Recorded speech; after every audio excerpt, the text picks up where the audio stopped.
오늘 우리 금요성경 공부, 우리 하나님 말씀 보겠습니다. 계시록 6장 1절에서 8절 말씀입니다. 오늘까지 우리 계시록 6장 1절에서 8절까지 말씀 다 살펴보겠습니다. Revelation chapter 6 verse 1 through 8. 제가 읽겠습니다. 계시록 6장 1절에서 8절로 주시는 우리 하나님 말씀입니다. 내가 보매 어린 양이 7인 중에 하나를 떼시는데 그때에 내가 들으니 내 생물 중에 하나가 우레소리 같이 말하되 오라 하기로, 이에 내가 보니 흰 말이 있는데 그 탄 자가 활을 가졌고 면류관을 받고 나아가서 이기고 또 이기려고 하더라. 둘째 인을 떼실 때에 내가 들으니 둘째 생물이 말하되 오라 하니, 이에 다른 붉은 말이 나오더라. 그 탄 자가 허락을 받아 땅에서 화평을 제하여 버리며 서로 죽이게 하고 또 큰 칼을 받았더라. 셋째 인을 떼실 때에 내가 들으니 셋째 생물이 말하되 오라 하기로, 내가 보니 검은 말이 나오는데 그 탄 자가 손에 저울을 가졌더라. 내가 네 생물 사이로 나는 듯한 음성을 들으니 이르되 한 데나리온의 밀 한 되요 한 데나리온의 보리 석대로다.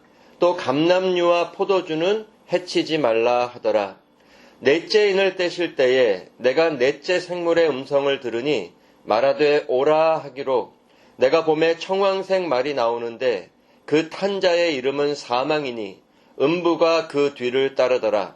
그들이 땅 4분의 1의 권세를 얻어 검과 흉년과 사망과 땅의 짐승들로서 죽이더라. 아멘. 같이 기도하겠습니다. 하나님 아버지, 감사합니다. 저희에게 하나님의 말씀을 주셔서 이 말씀에서 믿음이 나오고 또 믿음과 사랑과 소망 가운데 저희들의 삶이 하나님 자녀된 삶에서 자라가게 해주시니 감사를 드립니다. 특별히 지금 함께 모이지 못하는 이 시간에 금요성경 공부 함께 나눌 때에 하나님께서 모든 성도들에게 크신 은혜를 내려주셔서 더욱 말씀의 은혜로 강건하게 하여 주시고 이 세상을 넉넉히 이길 믿음으로 굳게 하여 주시기를 간절히 원하오며, 이 말씀 나누는 동안 성령님께서 은혜를 내려주시옵소서. 감사드리오며 예수님 이름으로 기도드렸습니다. 아멘. 우리 계시록 6장 1절에서 8절까지 말씀, 오늘은 좀 더 자세하게 우리가 들어가도록 하겠습니다. 어린 양 예수 그리스도께서 나아오셔서 보좌에 앉으신 하나님의 오른손에서 두루마리를 취하시자 네 생물들과 24장로들이 새 노래를 불러 찬송하기 시작했고, 더 나아가 만만이요 천천인 수많은 천사들과 하늘과 땅의 모든 피조물들이 보좌에 앉으신 하나님과 어린 양 예수 그리스도께 모든 존귀와 영광과 권능을 돌리며 찬송과 경배를 드리는 모습을 살펴보았습니다. 그리고 나서 이제 6장 1절로 오면 보좌에 앉으신 어린 양 예수 그리스도께서 그 두루마리를 봉한 7인을 하나씩 떼시며 하나님의 뜻을 이루어가는 것을 이제 보게 됩니다. 오늘 읽은 계시록 6장 1절에서 8절까지 말씀을 보면 첫째 인부터 넷째 인을 떼시는 내용이 나옵니다. 그런데 저희가 이것을 한 단락으로 보려고 합니다. 왜냐하면 공통된 특징이 있어요. 다 말들이 나오고 말탄자들이 보내어지는 내용이기 때문에 우리가 이것을 한 단락으로 보려고 합니다. 먼저 첫째 인을 뗄 때에 흰 말과 흰 말을 탄 자가 나오고, 둘째 인을 뗄 때에 붉은 말과 붉은 말을 탄 자가 나오고, 셋째 인을 뗄 때에 검은 말과 검은 말을 탄 자가 나오고, 넷째 인을 뗄 때에 마지막으로 청황색 말과 청황색 말을 탄 자들이 나옵니다. 그리고 다섯째 인부터는 더 이상 말이나 말을 탄 자가 나오지를 않습니다. 그래서 첫째 인부터 넷째 인이 떼어지는 사건을 우리가 함께 오늘 살펴보려고 하는데요. 우리가 이전에 2시간 동안 배웠던 마지막 날의 징조에 관한 말씀과 다 연결되는 말씀이에요. 이 네 마리의 말이 세상에 보내어지고 그 말을 탄 자들이 함께 세상에 보내지면서 이제 하나님의 심판과도 같은 재앙과 재난들이 일어납니다. 즉 마지막 날에 보여지는 하나님의 심판과도 같은 재앙들, 재난들을 보여주시는 내용이에요. 그래서 이 말씀을 자세히 보면 이 말씀도 계시록에만 지금 보여지는 말씀이 아니고요. 구약에서도 이 말씀을 미리 증거한 말씀들이 나옵니다. 특별히 어디에 이 말씀이 나오냐 하면 스가랴서예요.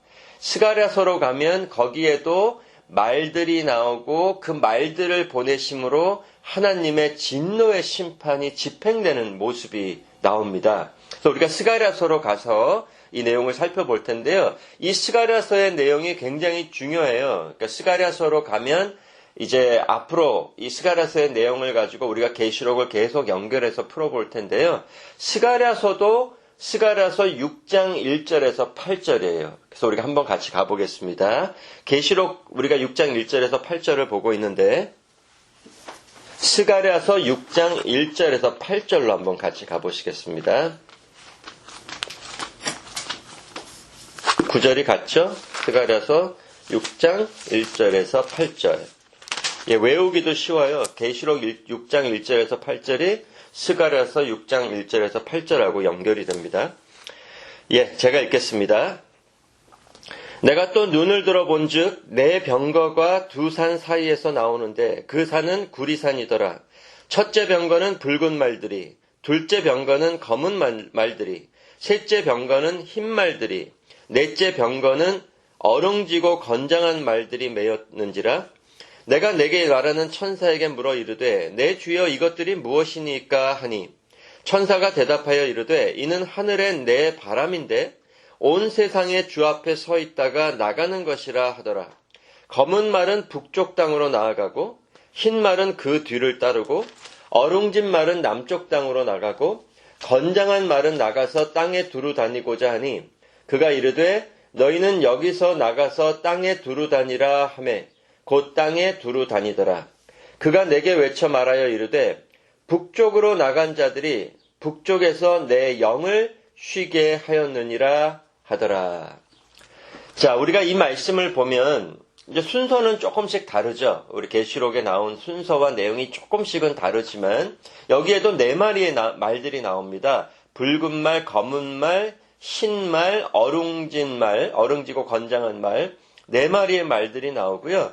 그 말들이 마치 내 바람처럼, 즉 사방으로 불어가는 바람처럼 하나님으로부터 온 세상에 보내어지는데 무슨 일을 하느냐? 각각 하나님의 진노의 심판을 집행하는 모습이에요. 오늘 본문의 내용과 닮아 있습니다. 그런데 먼저 이것을 우리가 당시의 스가랴서의 배경으로 보면 하나님의 왕국이요 교회였던 이스라엘을 대적하는 사방의 대적들을 하나님께서 심판하실 것이라는 모습을 보여주는 거죠. 그런데 맨 마지막 구절을 보면 북쪽으로 나간 자가 어떻게 하신다 그랬죠? 북쪽으로 나간 자를 이제 하나님이 심판하신 후에는 하나님의 영이 쉼을 얻으셨다라는 말씀이 나와요. 그렇죠? 그러니까 북쪽에 이 가장 하나님을 대적한 원수를 심판하심으로 하나님의 영이 안식하셨다라는 뜻으로 볼 수 있는 거죠. 그러니까 스가랴서에서는 왜 사방의 대적들을 다 심판하실 때 특별히 북쪽의 심판을 말씀하시는 걸까요? 그리고 북쪽을 심판하신 후에야 하나님이 안식하셨다라는 이런 말씀을 주시는 걸까요? 이 북쪽이 구약적으로 보면 의미가 있어요. 왜냐하면 거기에 모든 원수들의 머리격인 사단의 보좌가 있는 곳으로 말씀하고 있기 때문이에요. 우리가 이 내용을 이사야서 14장 12절에서 15절에서 볼 수가 있습니다. 이사야서 14장 12절에서 15절에 너 아침의 아들 계명성이여 어찌 그리 하늘에서 떨어졌으며 너 열국을 엎은 자여 어찌 그리 땅에 찍혔는고 내가 내 마음에 이르기를 내가 하늘에 올라 하나님의 뭇별 위에 내 자리를 높이리라. 내가 북극 지폐의 산 위에 앉으리라. 가장 높은 구름에 올라가 지극히 높은 이와 같아지리라 하는도다. 그러나 이제 내가 스올 곧 구덩이 맨 밑에 떨어짐을 당하리로다. 지금 이사야 선지자가 쓴 글인데 이사야 선지자는 사단을 가리켜 어떻게 표현하고 있나요? 아침의 계명성 같은 그런 빛나는 천사였는데 스스로 교만하여져 하나님 보좌보다도 더 높아지기를 원하여 북쪽 지폐의 산 위에 자기 보다를 두고 자기 왕국을 세우고 살아갔던 자라고 말씀을 하십니다. 그리고 사단을 따라 모든 죄인들도 그와 같은 모습으로 살아간 거죠. 결국 사단이 심판을 받아서 어떻게 될 거라고 하세요? 수올이 가리키는 지옥으로까지 떨어질 것이라고 말씀하십니다. 이것을 이제 하나님이 이제 말들을 보내고 천사를 보내서 이제 이 심판을 이루시겠다는 거죠. 그런데 사단만이 아니라 사단에게 속한 모든 세상 죄인들도 하나님의 진노의 심판 아래에 있다는 걸 알려주세요. 왜? 북쪽으로만 보내시지 않거든요. 사방으로 4마리의 말들을 보내셔서 심판이 집행되는 것. 그 중에서도 북쪽에 있는 그런 모든 죄인들의 왕과 같은, 임금과 같은 사단을 심판하심으로 이제 쉼을 얻으셨다라는 표현을 쓰시는 거죠. 바로 이것이 이제 계시록으로 오면 언제 궁극적으로 이 현실이 이루어지느냐? 모든 심판이 궁극적으로 이루어지는 때가 언제죠? 예수님 재림 때예요. 이제 재림 때에 예수님의 교회와 성도들을 대적했던 사방의 원수들, 그 중에 임금과 같은 사단까지도 다 최후의 심판을 받고 멸망을 당할 것을 보여주시는데 오늘 본문에서는 첫째 인을 뗄 때부터 그 모습이 보여져요. 그 얘기는 뭐냐? 마지막 그 심판의 때가 이미 시작됐다는 거예요. 언제부터? 예수님이 부활 승천하셔서 보좌에 앉으신 후부터 재림하시기까지 재림의 날 최후의 심판이 임할 거지만 그 마지막 심판의 때가 이미 시작되었다는 것. 예수님이 사방으로 말들을 보내세요. 심판을 집행하도록. 그때가 시작되었다는 것을 이제 예수님이 보좌에 앉으셔서 7인을 하나씩 떼시고 4마리의 말을 보내시는 것으로 알려주십니다. 이제 이 내용이 이제 계시록에서 계속 이어져 가요. 그런데 어쨌든 계속해서 우리가 살펴보고 있지만 이 모든 내용들이 어느 시대를 가리키는 거냐. 오늘 그 계시록 6장 1절에서 8절도 어느 시대에 일어나는 일들을 알려주시는 거냐. 교회 시대라는 거죠. 지금의 시대, 즉 말세의 현실이에요. 예수님이 십자가에서 죽으시고 부활 사건으로 모든 구원을 성취하시고 보좌에 앉으심으로 말세가 시작되고 교회 시대가 시작되었습니다. 그 끝은 언제죠? 예수님 재림의 날까지. 그런데 이렇게 말세가 시작되고 교회 시대가 시작됨으로 무엇이 시작됐느냐? 하나님의 마지막 심판이 시작되었다는 거죠. 마지막 날의 심판. 특히 마지막 날의 심판이 시작되었다는 것을 알려주는 대표적인 사건. 그것을 대표하여 보여주는 사건이 어디에서부터 시작되었죠? 예수님의 십자가에서부터 시작된 것입니다. 예수님의 십자가에서부터 하나님의 마지막 심판이 시작되어서 지금도 집행되어 가고 있고요. 그런데 그 예수님의 십자가 사건이 마지막 심판이 시작된 것도 되지만 또 뭐가 시작된 거죠? 마지막 천국 구원도 이미 시작되었다는 것을 우리에게 알려주고 있죠. 죄인에게는 마지막 심판의 날이 시작된 거고 우리 택한 백성들에게는 마지막 구원의 날이 시작이 된 거예요. 따라서 지금 교회 시대는 예수님이 이미 십자가에서 이루셨고 예수님 재림 때에 완전하게 이루어질 마지막 심판의 날의 현실을 미리 가르치고 증거하시고 이루어 가시는 시대라는 거죠. 그래서 예수님께서 보좌에 앉아 다스리시면서 마치 심판과도 같은 재앙을 내리시는데 거기에는 마지막 심판의 날을 미리 가르치고 있을 뿐 아니라 또한 그것을 이루어 가시는 목적이 있다는 거죠. 지금도 이 세상은 하나님의 진노의 심판 아래서 가고 있다는 거예요. 그런데 우리가 계속해서 꼭 기억해야 될 것이 있다고 말씀을 드렸습니다. 예수님의 십자가의 사건처럼 그 마지막 날이 이 죄악 세상에는 마지막 심판의 날일지라도 우리 믿는 성도들에게는 마지막 구원의 날이 될 거라는 거고요. 따라서 이제도 심판과 같은 재앙의 현실이 있다 할지라도 이 세상은 하나님의 진노의 심판 아래서 갈지라도 우리 믿는 성도들에게는 심판이나 하나님의 진노 아래 있는 것이 아니라 그 모든 과정을 통해 하나님이 모든 택한 백성들을 하나도 남김없이 구원해 가시는 거고요. 우리 믿는 성도들도 거룩히 구별해 가시며 천국 영광에 이르게 하시는 축복의 때가 시작됐다는 것을 기억해야 합니다. 참 힘들죠, 이해하기가. 이 세상에는 이제 재앙같이 마지막 날에 심판이 시작되어서 부어지는데 그 재앙을 우리가 경험하더라도 믿는 성도들에게는 그것이 축복으로 역사하여 간다는 거예요. 우리가 이것을 꼭 잊지 말아야 합니다. 왜? 이 믿음을 가지고 있어야 어떤 환난 속에서도 인내할 힘이 생긴다는 거죠. 이 어려운 시기 또 이 재앙과도 같은 재난 같은 일들이 일어날 때에 세상에는 분명히 진노의 심판이 이루어져 가는 거지만 우리 하나님의 백성들에게는 축복을 이루신다는 거예요. 그래서 우리가 불과 같은 시련을 지나며 우리 믿음을 정금같이 되게 하시고 더욱 거룩히 구별해 가시고 천국으로 인도하시는 일들이 일어나고 있다는 거죠. 천국에서 생명의 면류관이 우리를 기다리고 있고 더욱 예수님 닮아가는 역사를 이뤄 가시기 때문에 그것을 믿는 성도는 그 복음의 은혜를 붙들고 어떤 환난 속에서도 믿음으로 인내할 힘이 생긴다는 거예요. 그래서 우리가 이것을 다시 한번 꼭 기억하시기를 바랍니다. 이제 인이 하나씩 떼어질 때마다 각 말이 나와요. 그리고 말을 탄 자가 보내지는데 이들은 하나님의 보내심을 받고 하나님의 뜻을 집행하는 자들입니다. 그래서 우리가 여기서 다시 한번 분명히 깨달아야 되는 것은 다 하나님의 다스림 속에 하나님이 이뤄가시는 일들이라는 거죠.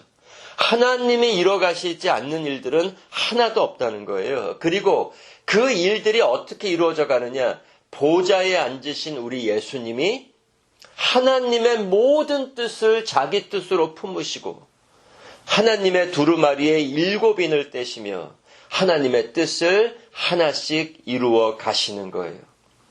그렇기 때문에 우리가 이 땅에 사는 동안 어떤 재앙이나 재난들이 일어난다고 해도 이것을 꼭 기억해야 된다는 거예요. 보통 우리가 야고보서에서도 보았지만 많은 사람들이 시련을 겪을 때에 하나님께 대한 원망과 불평과 비난으로 먼저 가는 그런 모습들이 일어나죠. 그게 안 믿는 자들의 모습이지만 믿는 성도들에게도 그 모습이 있습니다. 하나님을 원망하고 의심과 불신으로 가는 모습이 있어요. 그런데 이 계시록을 보면 우리가 그렇게 갈 수 없다는 거죠. 오히려 하나님을 경외하는 것으로 가게 되고요. 그 하나님을 신뢰하고 우리의 믿음을 굳게 하는 것으로 가야 한다는 것을 알려주고 있습니다. 특별히 이 계시록이 쓰여질 당시의 모습을 보세요. 이 계시록을 쓴 대표적인 사도 요한을 보시라고요. 어떤 환난과 핍박을 겪고 있어요. 반모섬에서 감옥에 유배돼서 언제 죽을지도 모르는 그 순간에 이 계시록 말씀을 쓰면서 이걸 보고 있다는 거죠. 아, 주님이 다스리시는구나. 아, 하나님이 뜻을 이뤄가고 계시는 거구나. 사도 요한도 이것을 바라보고 자신을 어떻게 말했죠? 예수 그리스도의 참음과 나라에 참여된 자로 자기를 보고 그 고난과 핍박을 이겨나가며 이 계시록을 쓰고 있죠. 우리도 마찬가지로 같은 믿음으로 이것을 이겨나가야 된다는 거죠. 우리 믿는 성도들이 비록 세상 죄인들과 더불어서 여러 재앙과 재난들을 똑같이 경험할지라도 그것이 세상 죄인들에게는 진노의 심판의 현실로 찾아오는 것일지라도 우리 믿는 성도들에게는 축복의 현실로 임하는 것입니다. 베드로전서 4장 12절에 우리 믿는 성도들을 연단하기 위해 찾아오는 불시험을 이상한 일 당하는 것 같이 여기지 말고 그리스도의 고난에 참여하는 것으로 즐거워하라고 하셨습니다. 특별히 베드로 전서는 당시에 큰 환난과 박해 속에 있던 성도들에게 쓰여주시는 말씀이잖아요. 우리 믿는 성도들은 그 과정을 통해 오히려 정금같이 연단하시고 예수님을 닮아가게 하신다는 뜻입니다.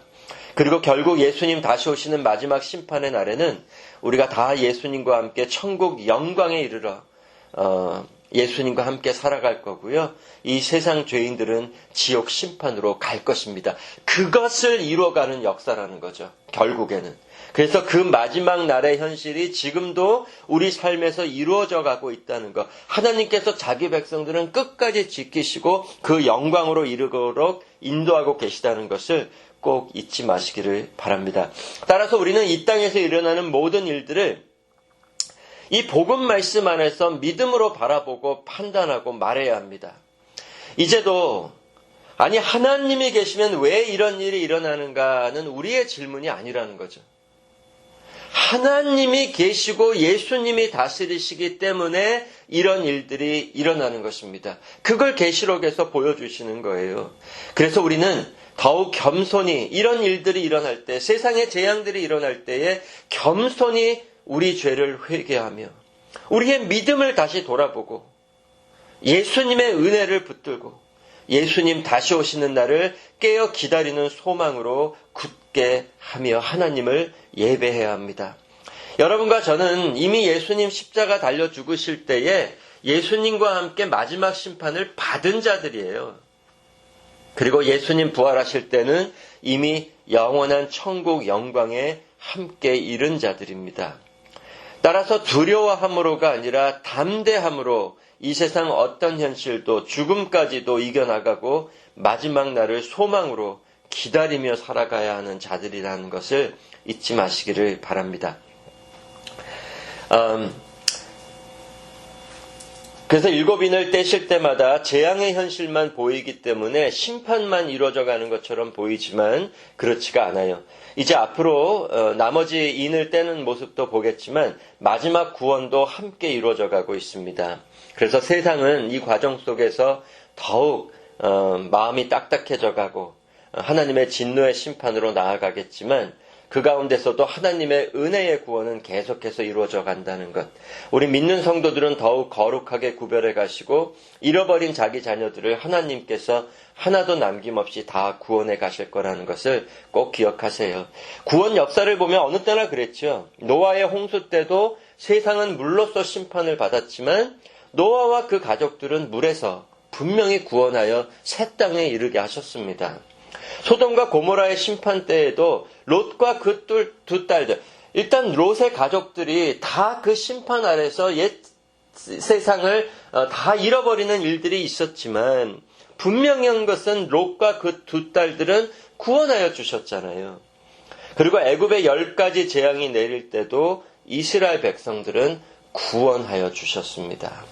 재앙이 하나님 백성들에게는 구원의 사건으로 임했다는 거죠. 이것을 꼭 기억하시고요. 우리 성도가 이러한 재앙 속에서 고통받고 아니 죽임을 당한다고 해도 그것도 하나님이 이뤄가시는 구원의 축복입니다. 이게 참 힘든 거예요.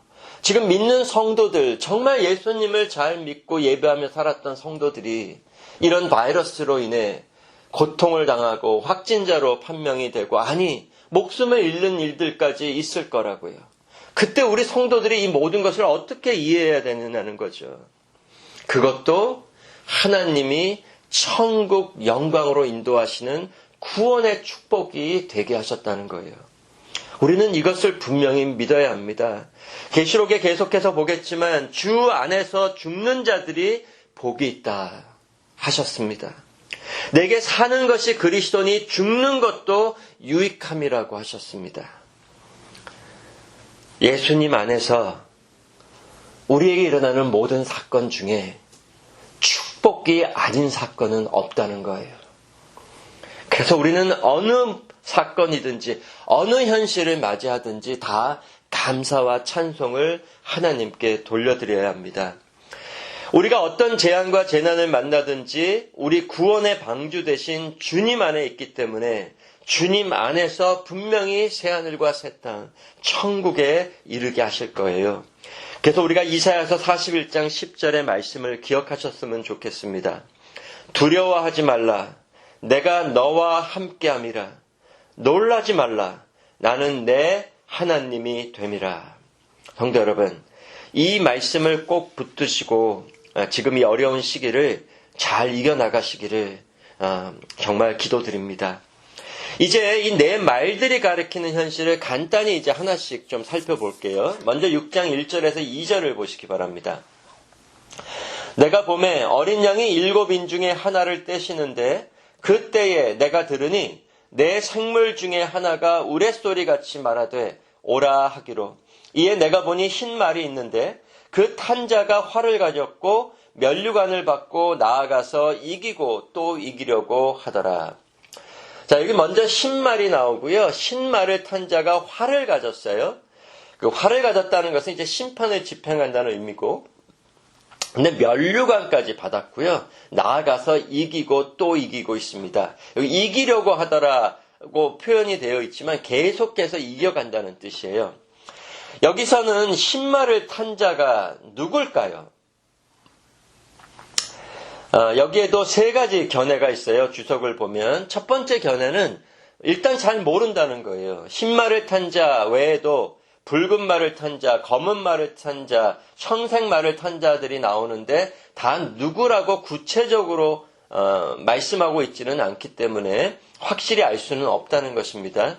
그런데 이제 우리가 계속해서 보겠지만 이어오는 구절로 가면 이들을 내 천사들로 얘기해요. 그래서 하나님이 보내심을 받은 천사들이라는 것만은 알 수 있는 것 같습니다. 그 다음에 두 번째 견해는 이제 어떤 분들은 이 흰말을 탄 자를 광명의 천사로 가장한 사단 혹은 적그리스도로 봐요. 그러니까 흰말을 탔지만 이제 광명의 천사처럼 보이는 의의 일꾼처럼 보이는 그렇지만 실제로는 사단 또는 적그리스도라고 봅니다. 그런데 이거는 조금 너무 억지적인 면이 있어요. 이렇게 볼 수 있는 성경적인 근거가 없어요. 그래서 이렇게 보기는 좀 힘이 듭니다. 세 번째 견해는 가장 그래도 저희가 볼 때에 이 견해가 가장 좀 좋은 것 같습니다. 다른 말을 탄 자들은 몰라도 흰 말을 탄 분은 우리 예수님으로 보아야 한다는 견해예요. 무엇보다 2절에 보면 그가 활을 가졌어요. 즉 심판을 집행하는 분이고 또 면류관을 쓰고 계세요. 그러면 분명히 승리의 왕이시라는 뜻이잖아요. 그리고 그분이 계속해서 이기신 분으로 또 이기고 나아가시는 분으로 알려주시기 때문에. 그리고 더 분명한 것은 뒤에 가면 계시록 19장에 가면 거기도 흰말을 타시는 분이 나오는데 거기는 분명히 만왕의 왕 되신 우리 주 예수 그리스도이십니다. 계시록 19장 11절에서 16절. 예, 한번 가보시겠어요? 계시록 19장 11절에서 16절. 제가 읽겠습니다. 또 내가 하늘이 열린 것을 보니 보라 백마와 그것을 탄 자가 있으니 그 이름은 충신과 진실이라. 그가 공의로 심판하며 싸우더라. 그 눈은 불꽃 같고 그 머리에는 많은 관들이 있고 또 이름 쓴 것 하나가 있으니 자기밖에 아는 자가 없고 또 그가 피 뿌린 옷을 입었는데 그 이름은 하나님의 말씀이라 칭하더라. 하늘에 있는 군대들이 희고 깨끗한 세마포 옷을 입고 백마를 타고 그를 따르더라. 그의 입에서 예리한 검이 나오니 그것으로 만국을 치겠고 친히 그들을 철장으로 다스리며 또 친히 하나님 곧 전능하신 이의 맹렬한 진노의 포도주 틀을 밟겠고 그 옷과 그 다리에 이름을 쓴 것이 있으니 만왕의 왕이요 만주의 주라 하였더라. 자, 여기는 너무 확실하죠. 분명히 백마를 타고 오시는 분이 만왕의 왕 만주의 주 되신 우리 예수님. 그 예수님이 이기시며 심판을 베푸시는 분으로 나옵니다. 그래서 이제 뒤에 오늘 본문에 따라오는 붉은 말, 검은 말, 청황색 말을 탄 자가 심판을 집행하는데 먼저 흰말을 타신 왕의 승리, 그분이 이기고 또 이기심으로 인해 이루어지는 그런 현실들로 연결되어 있다는 것으로 볼 수 있다는 거죠. 이것을 기억하시면 좋겠습니다. 이렇게 예수님이 첫째 인을 떼시고 이제 하나님께서 흰 말을 탄 자를 보내심으로 이기고 또 이기시는 것으로 먼저 보여주시고 나서, 그리고 나서는 어떤 일이 일어나느냐. 3절에서 4절 보시겠어요? 계시록 6장 3절에서 4절. 둘째 인을 떼실 때에 내가 들으니 둘째 생물이 말하되 오라 하니 이에 다른 붉은 말이 나오더라. 그 탄 자가 허락을 받아 땅에서 화평을 제하여 버리며 서로 죽이게 하고 또 큰 칼을 받았더라. 이제 예수님이 둘째 인을 떼십니다. 그러자 어떤 일이 일어나죠? 어떤 색깔의 말이 나오냐 하면 붉은 말이 나오고요. 붉은 말을 탄 자가 허락을 받아서 땅에서 화평을 깨고 서로 죽이는 전쟁이 일어나게 해요. 그런데 이것이 이제 하나님이 베푸시는 진노의 심판이지만 이것은 하나님이 허용하시는 뜻이라는 것으로 볼 수가 있죠. 왜냐하면 하나님이 실제로 막 서로 미워하게 해서 실제로 전쟁이 일어나게 하시지는 않잖아요. 하나님이 하시는 일은 이 죄악 세상이 그렇게 가는 것, 악이 차서 가는 것을 내버려 두신다는 뜻이죠. 이 세상에 더욱 미움과 증오와 살인과 전쟁으로 가는 것, 더 서로 반목하고 원수가 되어 살아가는 것을 내버려 두신다는 뜻이에요. 우리가 지난번에 이 내용도 살펴보았습니다. 사도 바울도 예수님도 말세의 징조들을 알려주실 때 더욱 사랑이 없어지고 미워하고 살인하는 것으로 갈 것이라, 전쟁의 소문이 더 일어날 것이고, 이런 내용으로 말세의 징조를 미리 말씀해 주셨습니다. 제가 한 구절만 가볼게요. 마태복음 24장 6절에서 10절에 난리와 난리 소문을 듣겠으나 너희는 삼가 두려워하지 말라. 이런 일이 있어야 하되 아직 끝은 아니니라. 민족이 민족을, 나라가 나라를 대적하여 일어나겠고 곳곳에 기근과 지진이 있으리니 이 모든 것은 재난의 시작이니라. 그때 사람들이 너희를 환란에 넘겨주겠으며 너희를 죽이리니 너희가 내 이름 때문에 모든 민족에게 미움을 받으리라.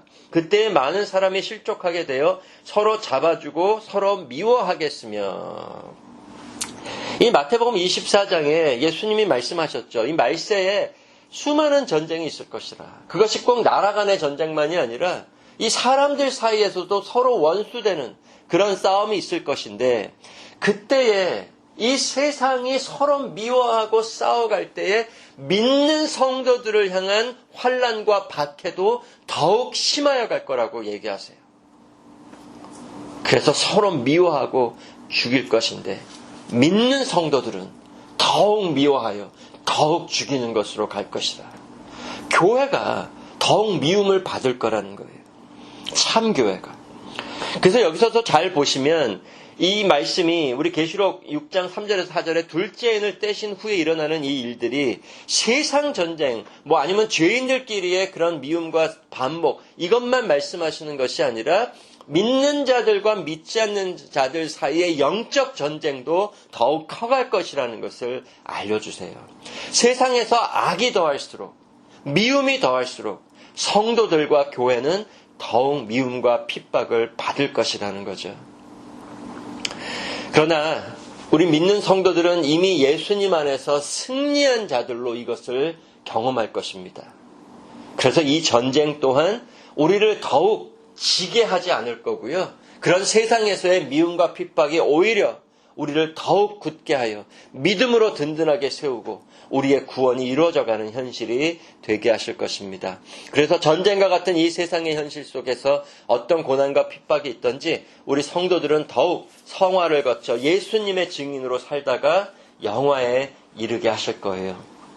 마지막으로, 세 번째 인을 이제 떼시는데 5절에서 6절 보시기 바랍니다. 셋째 인을 떼실 때에 내가 들으니 셋째 생물이 말하되 오라 하기로 내가 보니 검은 말이 나오는데 그 탄 자가 손에 저울을 가졌더라. 내가 네 생물 사이로 나는 듯한 음성을 들으니 이르되 한 데나리온의 밀 한 되요 한 데나리온의 보리 석대로다. 또 감람류와 포도주는 해치지 말라 하더라. 예수님이 셋째 인을 떼시자 검은 말이 나오고요. 검은 말을 탄 자의 손에 저울이 있습니다.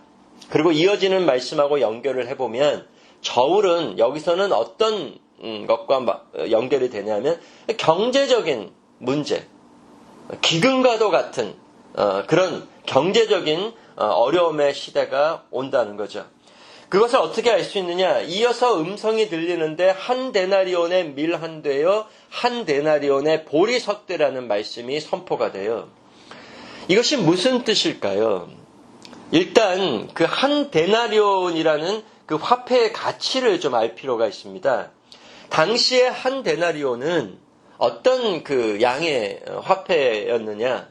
하루를 일한 자의 싹시였습니다. 하루를 열심히 일하면 받을 수 있는 지금으로 하면은 그 미니멈 페이죠. 시간당 얼마씩 받는 그 하루를 일했을 때 어느 정도 받을 수 있느냐?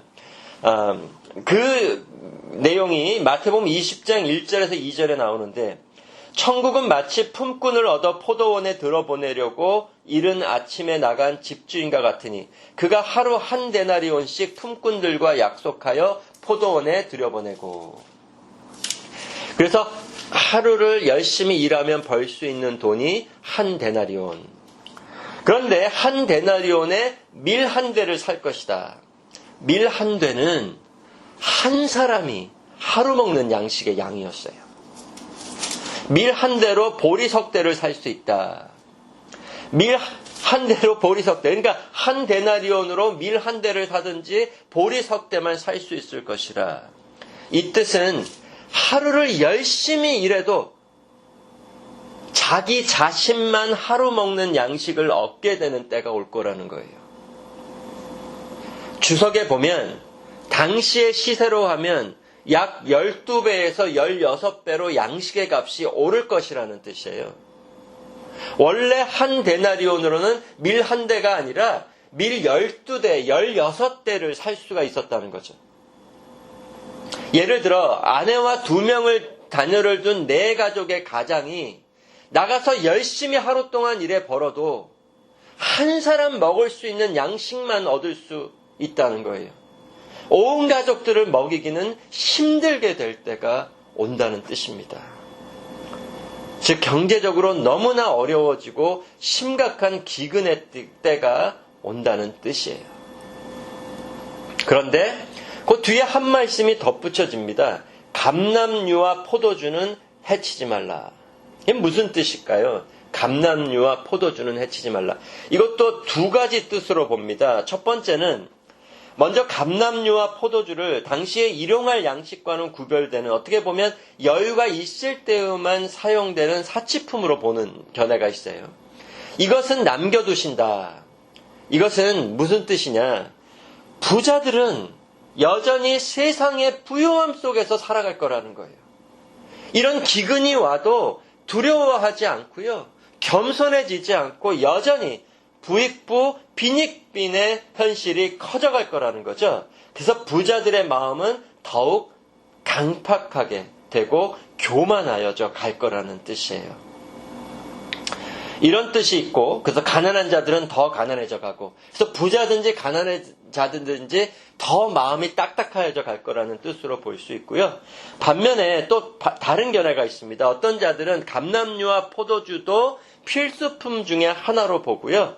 하나님께서 완전한 기근의 심판은 아직 내리지 않고 어느 정도 필수품들은 남겨두실 뜻으로도 봐요. 그래서 완전한 기근, 정말 다 굶어 죽는 그런 기근은 아직 임하지 않은 것으로 봅니다. 어쨌거나 2가지 견해 다 전쟁만 아니라 기근이 임하여서 먹고 살기 힘들어질 것이라는 뜻을 담고 있고 그래서 세상 죄인들이 더욱 가난해지는 것으로 더욱 부여해지는 것으로 둘 다 마음은 더 딱딱해져 갈 것이라는 거예요. 부자만 딱딱해지는 게 아니라는 거죠. 가난한 것으로도 더 마음이 딱딱하여져 더 하나님을 대적하고 하나님의 원수로 살아갈 것이라는 거죠. 그때 우리 믿는 성도들은 더욱 예수님을 붙들고 천국 소망으로 이기며 살아가게 하실 거예요. 마지막으로 이제 예수님이 넷째 인을 떼십니다. 7절에서 8절에 넷째 인을 떼실 때에 내가 넷째 생물의 음성을 들으니 말하되 오라 하기로 내가 봄에 청황색 말이 나오는데 그 탄 자의 이름은 사망이니 음부가 그 뒤를 따르더라. 그들이 땅 4분의 1의 권세를 얻어 검과 흉년과 사망과 땅의 짐승들로서 죽이더라. 예수님께서 넷째 인을 떼실 때에 이 청황색 말이 나오는데요. 이 이름이 사망이요 음부가 뒤를 따를 것이라고 하십니다. 왜 청황색이라고 하느냐? 이 청황색의 뜻을 보통 시체의 색깔로 봐요. 그러니까 사람이 죽으면 그 시체가 청황색으로 색깔이 변하는. 그래서 그 이름이 사망이요 음부라. 그런데 이 청황색 말과 말탄자가 사망의 그 재앙을 가지고 오는데 완전한 심판은 아직 아니에요. 왜냐하면 4분의 1의 권세를 가지고 온다. 어쨌거나 온 세상이 사망을 더 경험할 것인데 4분의 1의 권세. 다는 아니라 일부라는 거죠. 그런데 어떤 식으로 죽게 될 것인가? 검이 가리키는 전쟁. 그 다음에 흉년이 가리키는 기근. 그 다음에 사망. 이제 다른 구절하고 연결을 해보면 거기에는 전염병도 들어가 있고요. 땅의 짐승들도 그런 전염병 때문에 죽는 그런 여러 가지 것들을 다 포함하고 있습니다. 앞서 붉은 말과 검은 말을 탄 자가 가져온 재앙에다가 더 많은 재앙들이 더해져서 사망까지 임하여 수많은 사람들이 세상에서 죽게 될 거라는 거죠. 그런데 아직은 일부라는 거예요. 4분의 1이에요. 일부여도 지금 어마어마하지 않나요? 지금 전 세계가 이런 코로나 바이러스로 인해서 죽는 모습을 보세요. 일부지만 그 일부가 아니라는 거죠. 온 세상이 그것 때문에 요동하고 흔들리고 가고 있습니다. 그러나 아직 최후의 심판은 아니라는 거예요. 여전히 4분의 3은 또 그 일부에 비해서 더 많은 숫자는 그러한 사망의 위협에서 벗어날 것이라. 벗어난다고 해도 그 사망에 대한 두려움이 주장할 거라는 거죠. 그래서 더욱 하나님을 대적하고 떠날 거라는 거예요. 그런데 그 가운데서 그 두려움이 하나님에 대한 경외함으로 바뀌어서 오히려 하나님을 믿고 예수님을 믿고 자기 죄를 회개하고 이제 구원받는 자들도 있게 될 것이라고 하십니다.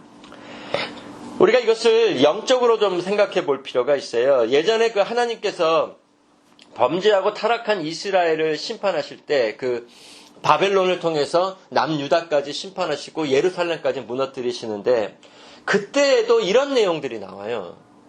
하나님이 심판은 하시는데 남겨두는 자들이 있을 거라고 하신다고요. 그런데 오늘 본문하고는 조금 그 영적인 의미가 다르지만 에스겔서 14장 21절에서 22절을 제가 읽겠습니다.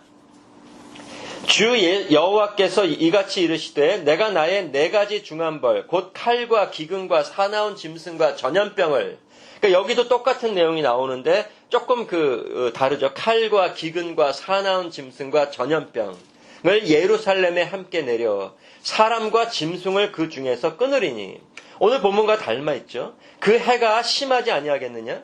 그러나 그 가운데에 피하는 자가 남아있어 끌려 나오리니 곧 자녀들이라. 그들이 너희에게로 나아오리니 너희가 그 행동과 소행을 보면 내가 예루살렘에 내린 재앙 곧 그 내린 모든 일에 대하여 너희가 위로를 받을 것이라. 여기도 칼과 기근, 전염병, 여기서 예루살렘을 심판하셔서 많은 사람이 죽고 짐승들까지 죽을 건데 그 가운데 피하는 자가 남아있을 거라고 하십니다. 근데 여기서는 좀 의미가 달라요. 영적인 의미가 있죠. 심판이 내리는데 구원받는 자들, 남겨두신 자들, 렘넌트, 구원받는 자들을 주신다는 뜻이에요. 그래서 그들이 포로로 끌려갔다가 나중에 돌아오기도 하죠. 구약적인 의미는 그렇다는 거예요. 그런데 이것을 교회 시대에도 연결할 수 있다는 거예요. 이렇게 온 세상이 4분의 1이 그래도 많은 인구가 이런 여러 가지 기근과 사망과 전염병과 전쟁과 이런 것들을 통해 죽음을 맞이할지라도 그래서 온 세상이 사망의 두려움 속에서 더욱 하나님을 버리고 떠나고 심판으로 갈지라도 하나님 백성들은 더욱 믿음을 굳게 하여 천국 구원에 이르도록 하신다는 거죠. 피할 길을 주신다는 거예요. 누구에게로 피하게 하신다는 거예요? 더욱 예수님께로 피하고 천국 가는 길을 붙들고 살아가게 하실 거라는 것입니다. 지금 이 교회 시대에도 그러한 일이 있을 거라는 거죠. 그렇게도 연결해 볼 수 있다는 거예요. 이러한 사망 가운데, 사망의 두려움이 온 세상을 주장하는 가운데서도 하나님 백성들은 담대히 믿음을 붙들고 살다가 천국 구원에 이르게 하시도록 지키실 거라는 거죠. 우리가 그들 중에 속해 있는 거예요. 저와 여러분은 그런 자들이라는 거죠. 그냥 세상에서 이 바이러스에 걸리지 않고 남겨지는 그 정도가 아니라 영적으로 하나님이 지켜주셔서 믿음을 가지고 남겨지는 자들. 그래서 천국 영광에 이르게 하시는 자들. 이 놀라운 축복이 지금도 우리에게 주어져 있습니다. 이렇게 해서 4개의 인이 떼어져요. 그런데 이러한 전쟁과 기근과 사망의 현실이 있다고 해도 아직 마지막 심판은 아닙니다. 마지막 심판의 날은 이에 비할 수 없는 정말 무시무시한 심판이 임할 거고요. 그날을 가리키는 징조들이에요. 지금도 많은 사람들이 두려움에서 떨고 있고 집 밖에도 나가지 못하고 사망의 두려움 때문에 혹시나 이 병이 옮길까 봐 그 많은 두려움 속에 살아가고 있는데 마지막 심판에는 이에 비할 수 없는 무시무시한 두려운 심판이 임할 것이라는 거죠. 지금 교회 시대의 모습입니다. 이제 앞으로 그 마지막 심판의 날의 모습을 보여줄 거예요. 부유한 자, 강한 자들이 다 피하여 숨고 오히려 산더러 돌더러 나를 쳐서 오히려 그 진노의 심판을 대신 나를 죽여달라. 이렇게 부르짖는 때가 올 거라는 거죠.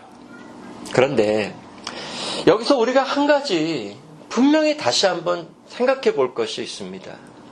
이러한 재앙들이 내리는데 우리가 지난 시간에도 한번 살펴본 내용이에요. 이 마지막 날의 모든 징조들에서 우리가 깨달아야 될 분명한 진리의 현실이 있다는 거죠. 먼저 질문을 해볼 필요가 있어요. 왜 하나님께서는 마지막 심판을 내리기 전에 이런 재앙들을 먼저 내리시는 걸까? 아니, 예수님이 오셔서 마지막 심판이 시작됐다면 세상은 이미 마지막 심판을 받아 마땅한 때라는 거잖아요. 지금 당장이라도 마지막 심판을 내리셔야 마땅하잖아요. 예수님을, 사람이 되어 오신 예수님을 죽인 그 십자가 사건이 세상의 죄가 가득 찼다는 걸 보여주는 거잖아요. 지금 당장이라도 마지막 심판을 내리셔야 마땅하신 하나님이 왜 아직은 이 교회 시대 동안 2000년 동안 마지막 심판을 가리키는 재앙들만을 내려오신 걸까요? 왜 예수님이 오시고 다시 오시는 날까지 이 교회 시대를 이렇게 주신 걸까요? 이것을 다시 기억할 필요가 있습니다. 세상이 아직 심판받을 만한 때가 아니라서 아니에요. 지금이라도 당장 하나님의 심판이 내리셔야 합니다. 십자가 사건을 통해서 세상의 죄가 가득 찼음이 드러났잖아요. 그런데 성경이 한 가지 이유를 우리에게 알려주세요. 뭘까요? 하나님의 오래 참으심입니다. 죄인들이 회개하고 돌이키기를 원하시며 오래 참으시는 거예요. 그리고 잠들어 있고 죽어가는 교회와 성도들을 깨워서 회복하시기 위해 오래 참으시는 겁니다. 그리고 이 기간 동안 하나님의 주권적인 뜻을 이뤄 가시는 거예요. 그래서 우리가 하나님의 오래 참으심을 기억하며 겸손히 하나님을 섬겨야 합니다. 비록 지금 우리가 심판과 같은 재앙을 경험한다고 해도 불평하고 원망할 것이 아니라는 거죠. 예수님께서 마지막 구원과 심판의 두 현실을 오래 참으심으로 이뤄가고 계심을 기억하며 더욱 인내로서 감사 찬송을 하나님께 돌리며 우리도 힘써 복음을 전하고 우리의 죄를 돌아보며 회개하고 겸손히 돌이켜 하나님과의 화목된 관계를 예수님의 은혜만을 붙들고 누리며 살아가야 된다는 거죠. 너무 중요한 말씀이 한 군데 있습니다. 우리 로마서로 한번 가보시겠어요? 로마서 2장 4절에서 8절. 로마서 2장 4절에서 8절. 혹 내가 하나님의 인자하심이 너를 인도하여 회개하게 하심을 알지 못하여 그의 인자하심과 용납하심과 길이 참으심이 풍성함을 멸시하느냐. 다만 내 고집과 회개하지 아니한 마음을 따라 진노의 날 곧 하나님의 의로우신 심판이 나타나는 그 날에 임할 진노를 내게 쌓는도다. 하나님께서 각 사람에게 그 행한 대로 보응하시되 참고 선을 행하여 영광과 존귀와 썩지 아니함을 구하는 자에게는 영생으로 하시고 오직 당을 지어 진리를 따르지 아니하고 불의를 따르는 자에게는 진노와 분노로 하시리라. 근데 여러분, 이 말세의 교회 시대에 특별히 이 유형교회 안에도 회개하며 구원에 이르는 자들이 있고요. 회개하지 않고 하나님의 진노 아래서 살아가는 자들이 있다고 하십니다. 하나님께서는 이 마지막 날의 심판을 증거하는 재앙들이 내리는 동안 인내하며 천국에 썩지 아니하는 영광을 구하는 자들은 영생에 이르도록 인도하고 계시고 이 기간 동안 하나님을 멸시하며 오히려 복음 진리를 따르지 않는 자들은 진노에 이르게 하신다고 말씀하십니다. 이 기간을 통해 우리 교회와 성도들을 깨우시는 거예요. 성도 여러분, 비록 전쟁도 기근도 전염병도 고난도 사망도 있을 것이지만 하나님의 사랑하는 자녀들은 이 모든 것을 사용하셔서 일깨우시고 선을 이루어 가시며 천국 영광에 이루도록 인도하고 계십니다.